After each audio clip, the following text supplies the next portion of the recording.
House for অলের বাড়ির তালিকায় Trinamool councillor পেশায় শিক্ষক, রয়েছে দ্বিতল পাকার বাড়ি। ঘটনায় সরগোল পৌরবাসীদের অভিযোগ, তারা বারে বারে পৌরসভায় জানিয়েও মেলেনি সরকারি বাড়ি। ভাঙাচোরা মাটির বাড়িতে কেউ বা ত্রিপল টাঙিয়ে করছে বসবাস। কারোর আবার অভিযোগ, এলাকায় নেতাদের 50,000 টাকা দিতে না পারায় মেলেনি বাড়ি। এক পৌরবাসী বলেই দিলেন, হাউস ফর অলের বাড়ির সকলেই পেয়েছে, যাদের রয়েছে একাধিক বড় বড় পাকার বাড়ি তারাও পেয়েছে সরকারি বাড়ি। পশ্চিম মেদিনীপুর জেলায় রামজীবনপুর পৌরসভার এমনই ঘটনা। রামজীবনপুর পৌরসভার 4 নম্বর ওয়ার্ডের তৃণমূল কাউন্সিলর শম্ভু দাস, পেশায় একজন স্কুল শিক্ষক। শম্ভু দাসের রয়েছে একটি বিশাল দ্বিতল পাকার বাড়ি। তবুও শম্ভু দাসের স্ত্রী মনীষা দাস পেয়েছে হাউস ফর অলের বাড়ি। ইতিমধ্যে এই নিয়ে শুরু হয়েছে শোরগোল। প্রশ্ন উঠছে, পৌর এলাকায় এখনো বহু গৃহহীন মানুষ রয়েছেন যারা ভাঙাচোরা মাটির বাড়িতে বসবাস করেন, কিন্তু তা সত্ত্বেও তাদের বাড়ি মিলছে না। ঘটনায় শাসক দল তৃণমূলকে তীব্র কটাক্ষ করেছে বিজেপি নেতৃত্বের দাবি, যারা বাড়ি পাওয়ার যোগ্য তারা বাড়ি পায়নি, বাড়ি পাচ্ছে শুধু তৃণমূল নেতারাই। এমনকি বহু আগে সরকারি বাড়ি নিয়ে দুর্নীতির অভিযোগ তুলে পৌরসভা ও বিভিন্ন প্রশাসনিক দপ্তরে জানিয়েছেন, কিন্তু কিছু কাজের কাজ হয়নি বলে অভিযোগ। তবে যাই হোক, সরকারি এই বাড়ি পৌর এলাকায় বহু বাসিন্দা এখনো পায়নি। তবে এই নিয়ে তৃণমূল নেতাদের বিরুদ্ধে একাধিক দুর্নীতির অভিযোগ তুলেছেন পৌরবাসী। তবে এই দুর্নীতির অভিযোগ নিয়ে সাফাই দিয়েছেন পৌরসভার চেয়ারম্যান কল্যাণ তেওয়ারি। পিআরএম বেগরাজ 1997 সালে প্রতিষ্ঠিত হয়েছিল। সবচেয়ে সাশ্রয়ী মূল্যের বাড়ি, উচ্চমানের বিলাসবহুল স্থাপনা ও মাইল ফলক তৈরি করে বাণিজ্যিক প্রকল্পগুলির মাধ্যমে আমরা আজীবনের আস্থা অর্জন করেছি এবং এর জন্য বিভিন্ন পুরস্কারও পেয়েছি। আমরা শত শত মানুষের স্বপ্নের আবাসন তৈরি করছি ও অসংখ্য সম্ভাবনাময় সমাজ গড়ে তুলছি। তবে আর প্রতীক্ষা কিসের? আসুন আমরা সকলে মিলে একটি আধুনিক জীবনযাত্রা গড়ে তুলি। বিস্তারিত জানতে আজই কল করুন। আমার অভিযোগ, আমি এতদিন ধরে এই 5 বছর হয়ে গেল, 5 বছর 6 বছর একইভাবে এই বাড়িতেই পড়ে রয়েছি। ঝড়ে উড়িয়ে দিচ্ছে, ভেঙে দিচ্ছে, কষ্ট করে দেনা দুনি করে বাগাচ্ছি, আবার রয়েছি, খেতে পাচ্ছি না, গরিব মানুষ। চেয়ারম্যান আমাদের পার্টির লোককে বলছি যে আমার বাড়ি দেন, হ্যাঁ, তারা কোনো মতে কোনো গ্রাহ্য করছে না, খালি শুনছে, শুনে রেখে দিচ্ছে। হ্যাঁ, এখন আমাদের কিছু করার নাই, এই করার নাই, সেই করার নাই। বলুন আমি কেন পাবো না বাড়িটা? আমি কি এতদিন এখানে ভোট দিচ্ছি?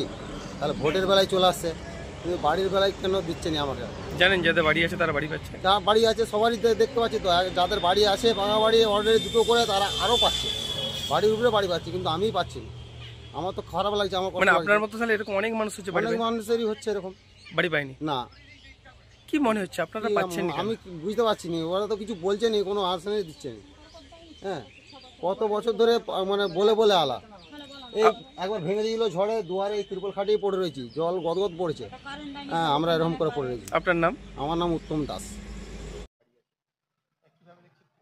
শম্ভু দাস শুধু তার নিজের স্ত্রীর নামে বাড়ি নয়, তার জেঠিমার নামে বাড়ি, এবং তৃণমূলের নেতারা যেটা করেছে রামজীবনপুরে পরিবারের সকলের নামে প্রধানমন্ত্রী আবাস যোজনার বাড়ি নিয়েছে।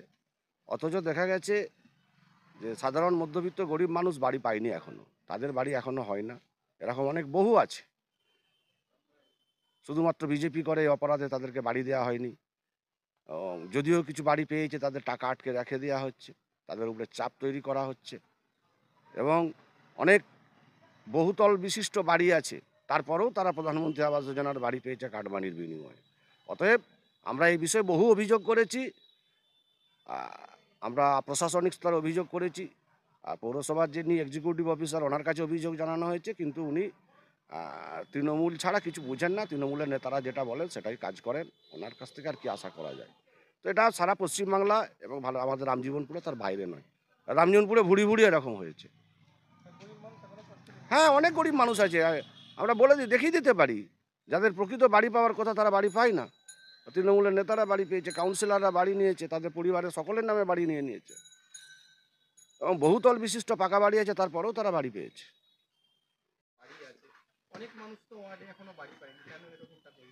দেখুন, এটা 2015 সালের বাড়ি, 2015 সালের সার্ভেতে নাম এসেছিল, সে তখনের বাড়ি, এখনের তো প্রশ্ন নয়।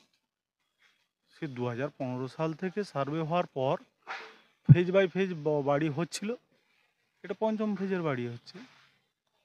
বিরোধীরা কটাক্ষ করছে যে সাধারণ মানুষের বাড়ি পাচ্ছে না, কাউন্সিলরের বড় বাড়ি থাকা সত্ত্বেও সেটা স্ত্রীর নামে আবার বাড়ি দিয়েছে।